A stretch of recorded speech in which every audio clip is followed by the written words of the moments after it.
Muy buenas tardes, amigos de todo el país. Bienvenidos nuevamente a Rumbo de la Tarde, aquí por la 98.5 FM. Soy Miguel Guerrero. Estoy encantadísimo de estar nuevamente con ustedes, más con la grata compañía de la ingeniera Mildred Sena Vitini. Buenas tardes, ingeniera. Muy buenas tardes, don Miguel. Un placer estar con usted y con todos aquellos que nos están acompañando en el día de hoy.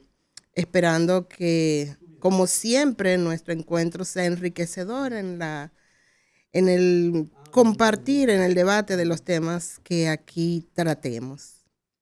Bien, me acaba de llamar Valentín Medrano Peña, está en la esquina con un tapón, pero de ahí ya está acercándose. Eso es interesante. Mire, yo estoy sumamente preocupado. Yo quiero reiterar una preocupación que yo he venido planteando aquí desde hace tiempo y tiene que ver, por ejemplo, con los resultados de las elecciones. No por las elecciones mismas, de quién la ganó ni quién la perdió, sino porque el gobierno dominicano, que tiene un control, que va a tener un control a partir del 16 de agosto, mucho mayor del que ha tenido hasta ahora, porque tiene el control prácticamente de la mayoría de los municipios. El poder municipal le pertenece en las principales ciudades del país y en la mayoría de los municipios. Tiene un control en el Congreso, tanto en la Cámara de Diputados como en el Senado. La mayoría en el Senado es una cosa abrumadora, creo que son 29 contra 3, ¿no? Y entonces, en medio de ese ambiente y con el hecho de que la oposición quedó un poco resquebrajada como resultado de los resultados de las elecciones, el gobierno ha anunciado que uno de sus objetivos son echar adelante 12, no dono, 12 reformas. Las dos principales, las que han sido formalmente identificadas, tienen que ver con una reforma a la Constitución y la otra una reforma fiscal, que muchos llaman reforma integral. Yo quiero hacer la salvedad de que yo no me opongo a ninguna de esas reformas y además yo no tengo ningún poder para oponerme o no oponerme, porque yo lo que soy es un simple ciudadano. Pero yo vivo afortunadamente todavía en una sociedad libre, donde la crítica es un derecho que ningún gobierno puede ya negarle a los ciudadanos dominicanos, a menos que no viole su propia constitución. Entonces, yo digo que mucha gente se pregunta con relación a la primera de esas dos reformas, la reforma constitucional, ¿qué persigue una reforma constitucional? Porque lo único que el presidente ha adelantado con relación a esa reforma es que persigue ponerle un candado a la Constitución para que nadie haga con esa Constitución lo que le venga en gana en el futuro, cosa que nadie puede hacer a menos que no tenga una complicidad total y absoluta o a menos que no tenga un control del Congreso, como va a suceder a partir del 16 de agosto. Y segundo, me preocupa mucho el hecho de que una de las ideas que el gobierno ha sostenido con relación a esa reforma de la Constitución, además de ponerle un candado, yo no sabía que las constituciones tenían candado, bueno, pero si tienen candado la tendrán, pero la otra tiene que ver, por ejemplo, con el tema de garantizar el Ministerio Público, la independencia del Ministerio Público. Ese es un debate que los abogados han desmenuzado ya y todo el mundo sabe que es un mito, que lo más que se puede conseguir en el término de independencia del Ministerio Público es lo que ya la Constitución y las leyes consagran, que es la independencia administrativa. No, se puede quedar ahí, doña. La independencia administrativa del Ministerio Público. Y a mí lo que me preocupa es que en el historial constitucional, es decir, las 39 reformas o constituciones que hemos tenido a lo largo de nuestra vida republicana desde 1844 a la fecha, directa o indirectamente, todas las referencias o todas las iniciativas alrededor de la Constitución de 1844, que fue nuestra primera, han estado directa o indirectamente relacionados de alguna manera con el tema presidencial y el tema de la relación presidencial. Y el presidente ha dicho, y yo creo que es bueno que lo haya dicho, que él espera irse el 28 el 16 de agosto del 28, cuando cumpla su segundo mandato. Pero él dijo en una oportunidad que no creía en la reelección, aunque la reelección estaba permitida en la Constitución. Y dijo que no se iba a reelegir y fue muy reiterativo. Incluso recomendó a mucha gente que guardara esas declaraciones para cuando él violara ese compromiso, por entender que la reelección presidencial es la fuente de todos los males de la República. Eso lo dijo el presidente de la República. Entonces, ¿por qué molestar la Constitución? ¿Por qué no dejamos esa Constitución quieta? Porque nadie ha pedido, nadie está exigiendo una reforma de la Constitución en este momento. Y lo otro es, que a mí me parece igualmente preocupante, tiene que ver con el tema de la reforma integral fiscal. Porque el gobierno ha dicho en reiteradas oportunidades que a él le sobran los chelitos. Y sin embargo ahora nos dice que hace falta dinero para poder acometer todas las tareas del gobierno. Y dicen los economistas que el problema es que el endeudamiento excesivo ya supera, diría yo, casi un 5% del Producto Interno Bruto, lo cual es una cosa verdaderamente bestial. Y que el gobierno estaría, yo no sé si es cierto, porque yo no soy economista y no he visto esa cifra, pero dicen algunos economistas que el gobierno estaría financiando deuda, está financiando deuda del Estado Dominicano con deuda nueva. Es decir, aumentando la deuda y que cada día un porcentaje mayor del presupuesto nacional se dedica al pago del servicio de esa deuda. Entonces la situación en el país es difícil. La situación en el país es difícil y entonces el gobierno aparentemente no se ve una vocación abierta de consenso y de conciliación en el ambiente político dominicano, ni por parte del gobierno ni por parte de la oposición. No voy a defender a ninguno. Entonces eso es preocupante porque quedamos nosotros abajo, el pueblo queda abajo y todo el mundo sabe que en una situación de intranquilidad o de inestabilidad social y política, las cosas se ponen verdaderamente feas. Vamos a darle la bienvenida al doctor Valentín Medrano Peña. Buenas tardes, Valentín. Muy buenas tardes, don Miguel Guerrero. Buenas tardes, ciudadana. Yo no le escuché, ¿usted tuvo participación en el programa ya? ¿Ya se presentó usted? Sí, ya me presenté. Ah, qué bueno. Pero no ha hecho ningún comentario todavía. Qué malo que no haya hecho ningún comentario. Yo solamente porque yo hice el mío. No, bien hecho por usted. Muy merecido el comentario. Yo sí, don Miguel, estoy en desacuerdo con las reformas. Y yo quiero dejarlo bien establecido, bien claro, mi posición firme, porque yo sí que no voy a estar con blandenguerías ni asumiendo posición. No me refiero a usted, me refiero a gente que dijeron en el pasado una cosa como usted bien afirma. Usted dice, ven acá, pero usted me dijo a mí que cuando los chelitos se administran bien, rinden. Y que cuando las cosas se hacen de esta forma, no hay necesidad de endeudamiento. Entonces hemos tenido endeudamiento como nunca. Nunca antes en la República Dominicana se había endeudado tanto esta nación, que en 3 años simularon lo mismo que 50 años anteriores, en 3 años. Entonces, usted dice que el mal, y ahí voy a manifestar lo dicho ya por don Miguel Guerrero, a citarlo. Cuando usted nos dijo a nosotros y le creímos, y yo hice causa común y lo seguí a la ánfora de votaciones y voté en contra de la reelección y a favor suyo, usted nos dijo a nosotros que la reelección era lo peor que había y que era la causante de todos los males. Y yo lo seguí, lo creí y lo asumí. Ah, pero hay un problema. Aquí la constancia en los criterios y las ideologías asumidas es el pecado. A mí me acusan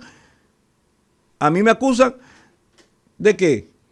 De no ser un correligionario ¿cómo? ¿De qué manera? Bueno, que se muta, que se cambia, que se troca, que se adapta. No, es que Peña Gómez nos dijo a nosotros, cuando estábamos en el Partido Revolucionario Dominicano, quemando goma por donde quiera y haciendo presión y tensión. ¿Quemaba goma? Yo hice de todo lo que el partido decía que había que hacer. Entonces, cuando nosotros hacíamos el tipo de oposición que se hacía en aquella época, Peña Gómez nos dijo a nosotros que la reelección era mala, maldita, reelección maldita. Entonces ya lamentablemente yo no puedo decir que no sea otra cosa que no sea maldita. Ahora el presidente de la República tiene una epifanía. Y él se dio cuenta que es maldita de nuevo, pero después de que se benefició de la reelección. Ahora vuelve a ser maldita y hay que ponerle un candado a la Constitución de la República. No, yo estoy en desacuerdo con eso, porque no se necesita candado. ¿Sabe por qué no se necesita candado?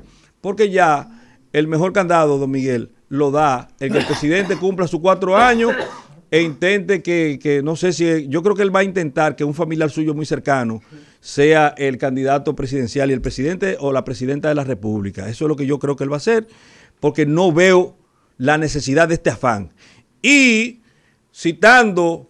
quiero citar, para pasar a usted, quiero citar a una figura egregia, emblemática de la historia política reciente de la República Dominicana, un filósofo. Yo quiero citarlo, don Miguel Guerrero, para contrastar. ¿A quién vas a citar? Atiéndame. Dice, nuestro país no necesita más impuestos.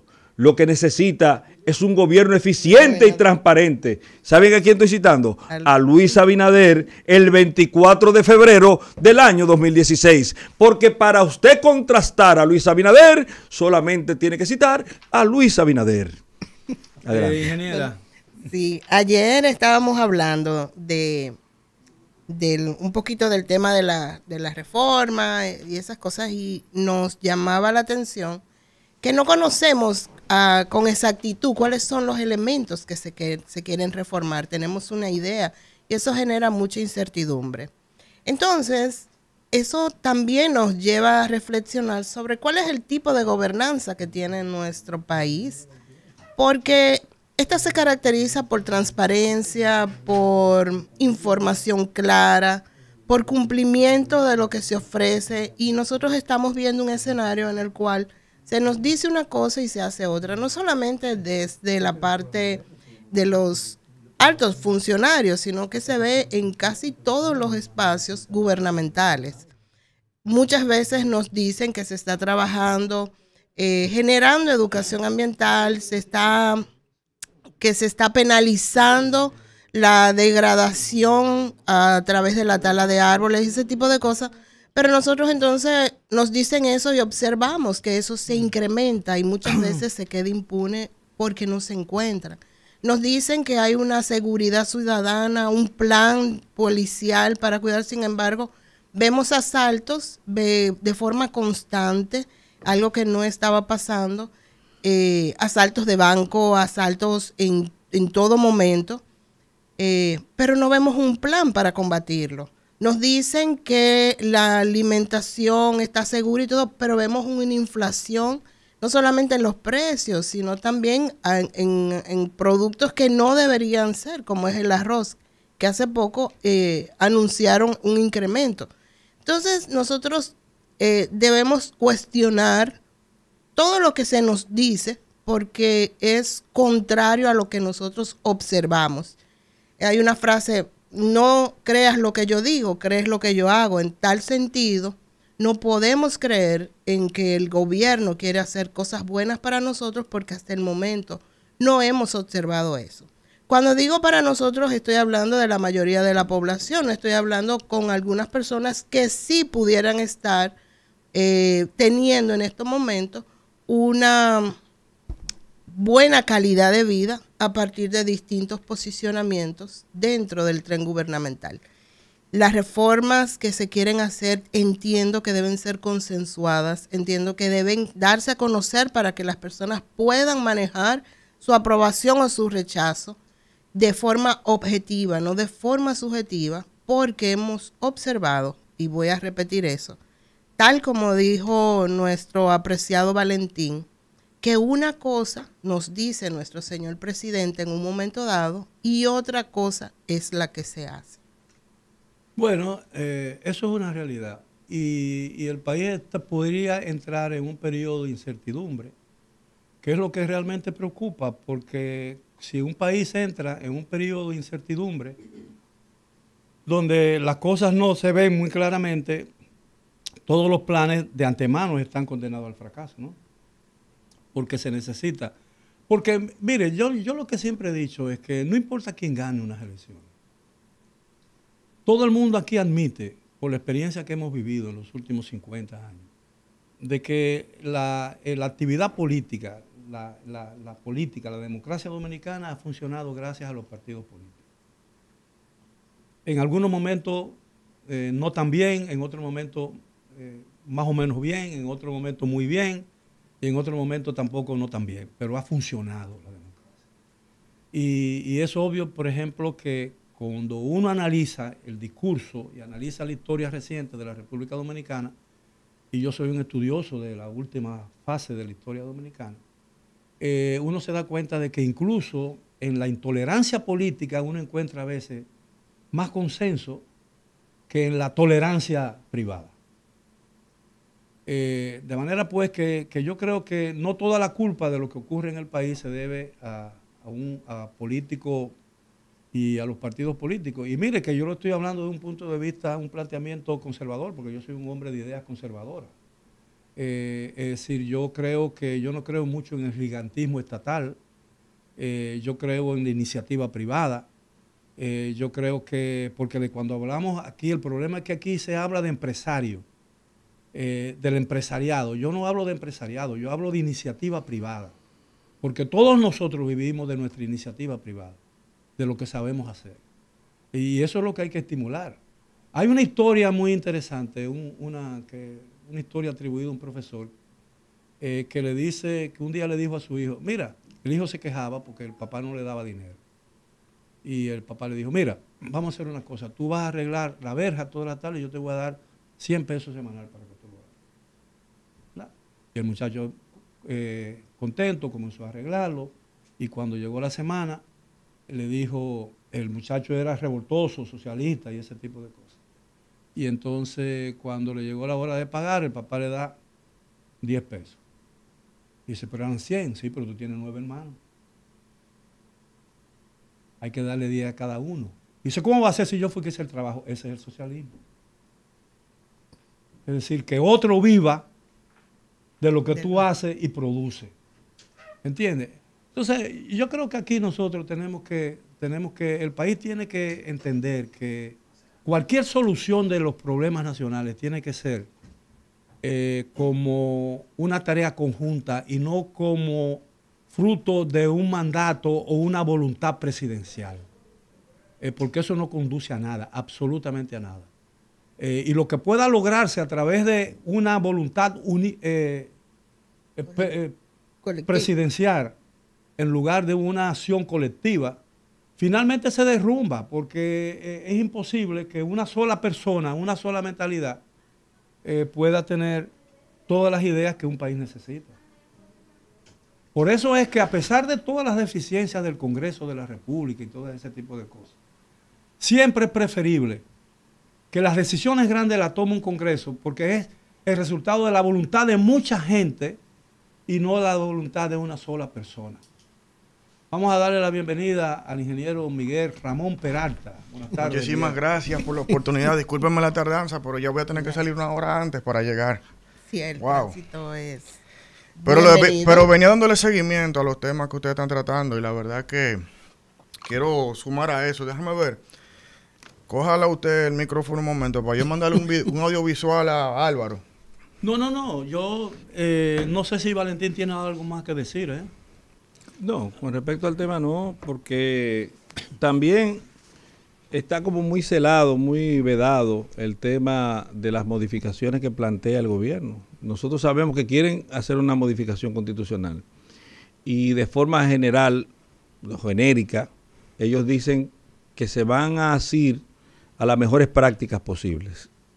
El presidente se ha mofado de sus antecesores en la presidencia de la República y le ha echado un barril de cosas diciéndole que no va a ser igual a como ellos lo han hecho y que él va a estar ahí hasta el año 2028, 16 de agosto del año 2028. No hay mayor virtud que la humildad en la victoria. Es lo que yo entiendo. Y cuando el país se aboca a afrontar grandes males, miren, ahora la Organización Mundial de la Salud está hablando de una posible pandemia más grande que las pandemias que hemos vivido y que la humanidad llama a la humanidad a prepararse para los embates posibles futuros de esa situación. Pero en el caso del país, nosotros vamos a vivir una pandemia financiera, económica, impositiva, muy probablemente, porque vamos a tener que pagar las elecciones que pasaron, el despilfarro que hubo, la compra de gente, todo eso lo vamos a tener que pagar nosotros.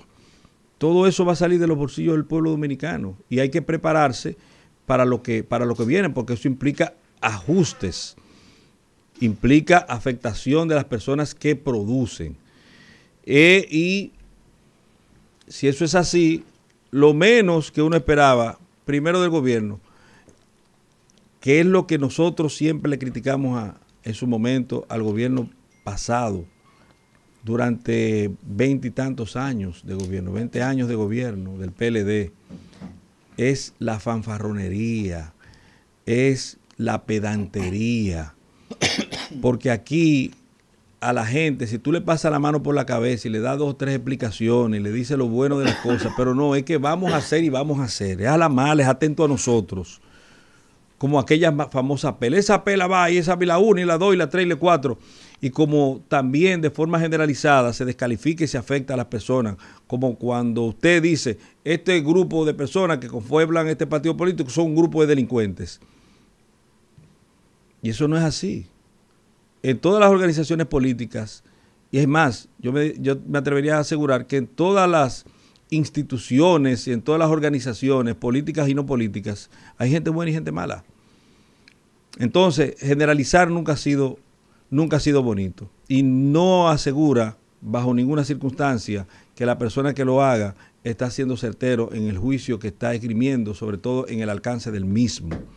Entonces, si necesitamos un país que tenga que afrontar cosas en común, en conjunto, que son afectadoras del todo nacional, lo menos que debemos tener es un trato cortés y llamar a la sensatez y llamar a la unidad y propiciar estadios situacionales donde se sienten en la misma mesa y acuerden, como ha dicho muchísimas veces don Miguel, en los puntos en que estamos claros que son necesarios de eso, no lo discutamos porque eso simplemente lo aceptamos y lo ponemos en práctica. Y en lo que tenemos disidencia, vamos a ver cómo nosotros podemos consensuar una solución.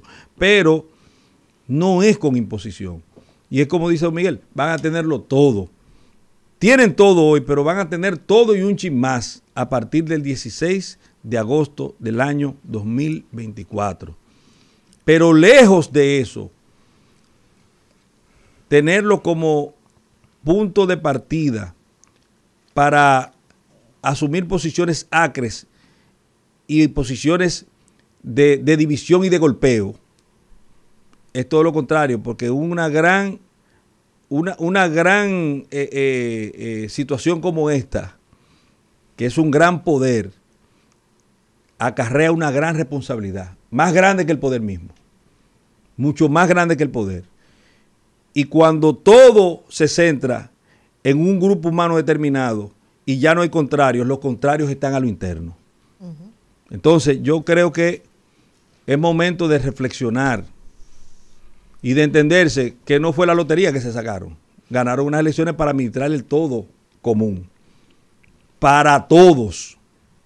Para todos. Que ahí oía yo a Félix Bautista, para pasar rápidamente al ingeniero. Ahí yo oía a Félix Bautista que decía, de algunos de sus aciertos, lo vi en un meme, una de esas cosas que pasan rápido por ahí. Y él decía, mira, que yo nací en un pueblo lejanísimo de San Juan, y ahí no había escuela, ahí las casuchas eran de yago o algo así, no recuerdo, él utilizó otra expresión que ahora no recuerdo. Pero cuando yo fui funcionario y pude, lo que yo hice fue transformar el lugar de donde yo nací. Y ahí ahora hay escuelas, se modificaron todo, se cambiaron todas las casas, se cambió la cara. Se cambió la cara de esa existencialidad.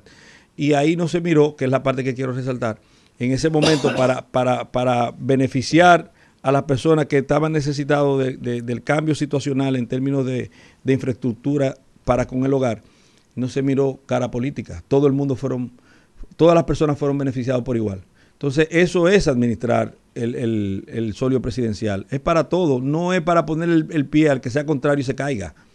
Igual que los programas sociales, especialmente de vivienda del presidente Balaguer, que no se hacían selectivos y no se exigía una membresía del Partido Reformista o una simpatía reformista para beneficiarse de un plan social del gobierno. Ingeniero. No, don Miguel, ¿qué le parece si vamos a la pausa para entonces poder bueno, sí, entrar? cómo no. Así es. Regresamos después de la pausa. Por favor, continúen con nosotros. El rumbo de la tarde aquí por la 98.5 FM.